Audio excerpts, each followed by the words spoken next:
to the emergency department, where a couple of weeks ago, builder Marty Mannion was brought in with what he thought was just a sprained ankle. Right. It's painful mostly on this side. Mostly on this side, yeah. Tell me if it's painful at any time. Yes, yes. Okay. I was fixing trellis in a wall around the garden, and I had a ladder up to a one-story extension building, and I was getting onto the ladder, and the top part of the ladder gave way and I slid down. What I want to do is have an X-ray of the ankle because I'm concerned about the ankle, and also the heel itself. I want to see what's going on there. As Martin hops off to X-ray, he is confident it's just a sprain. He has been a professional builder for 30 years and has never had a major accident.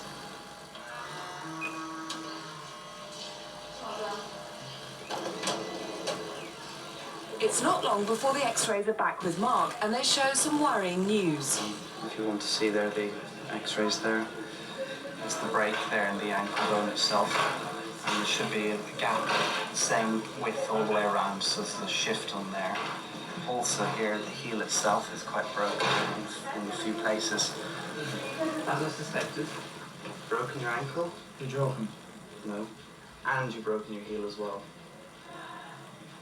It's bad news. My mind is in limbo at the minute. I don't know what to think. Someone who hopefully will know what to think is orthopaedic SHO Magnus Amanda. So is it painful over here? Right at the back. Yeah. How's that? Is that painful? It's okay. Can you wiggle the toes for me? As I explained before, the heel bone is shattered. 10-foot height, all your weight through it. The forces that go through that heel bone are immense. And it's just buckled under the forces and shattered to pieces, more than 2 pieces. These are quite complicated fractures, and they're best treated by an operation. However, to get a full understanding of this fracture, it's more than likely that we're going to have to do a scan on the heel to find out exactly how the pieces, like a 3-dimensional jigsaw puzzle, how they all fit together. Okay. As such, I think we need to admit you into hospital. We need to get ice onto that, get it elevated. Okay. And then take it from there. Okay. Well, it's bad news for Martin, but we'll be with him again shortly to find out the results of that important scan. Thank you very much. Time to return to Marty Mannion, who was sent for a scan on his fractured foot to help doctors decide what to do next. It's been 4 days since Martin fell down a ladder and badly injured his foot. Before they can repair it, surgeons have requested a CT scan, which takes pictures of the bones in slices, creating a 3D image of the fracture. Okay, Mr. Mannion, the second part of the scan is going to start. It's going to take about 30 seconds. You just need to keep your foot really still. Okay, so it'll be a few moments while we check those pictures, and then we can get you off the table. We've imaged his foot in 2 different planes, so we're looking at the bone from 2 different angles. And we've gone all the way from the back of his foot to the front to give the surgeons an idea as to exactly where the fractures are. They now know more about the fracture, but in his room with a view, Martin has been given a temporary plaster support and asked to make a difficult choice. Mr. Davis come and explain the options to put this leg right.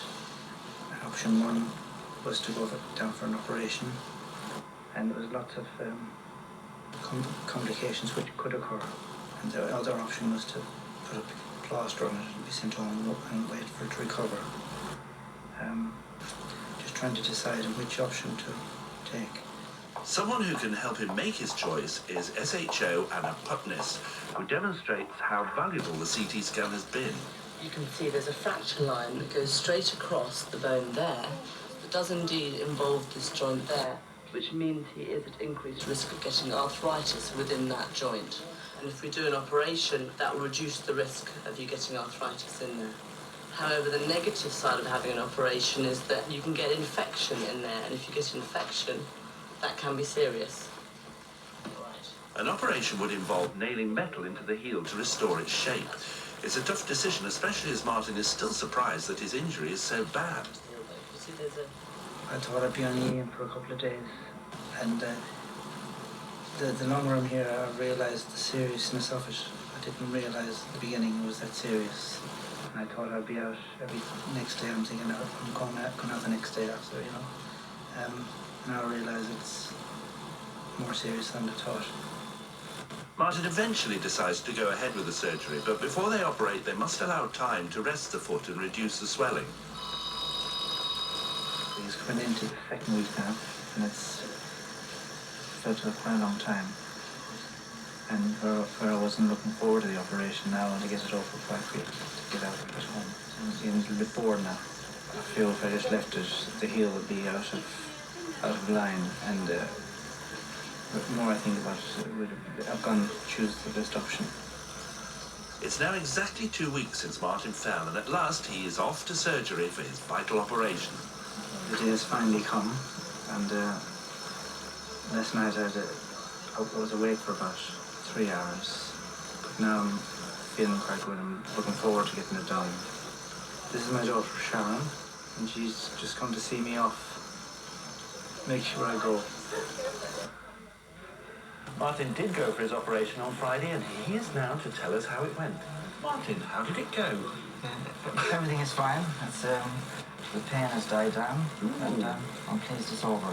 Oh, really? And it really is over now, is it? Well, just trying to get back and... Just show us Martin's old leg there, Anna. What?